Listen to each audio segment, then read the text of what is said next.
ஆக்கூழால் தோன்றும் அசைவின்மை கைப்பொருள் போக்கூழால் தோன்றும் அடி. அப்படி நாம் கைப்பொருளாவதற்கு காரணமான ஊழால் சோர்வில்லாத முயற்சி உண்டாகும்.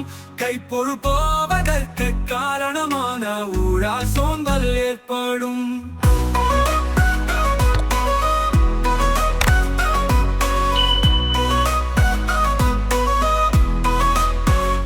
படுக்கும் இளவுள் அறிவல் கற்றும் ஆகல் ஊழுற்ற கடை. அப்படினா பொருள் இழந்தற்கு காரணமான ஊழா பேதையாக்கும்.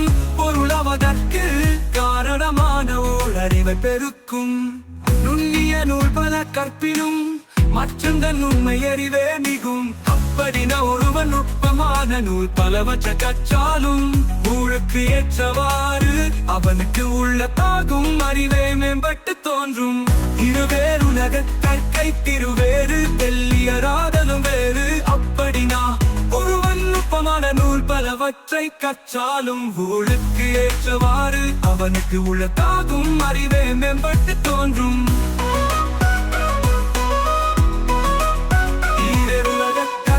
திருவேறு தெல்லியராதலும் வேறு.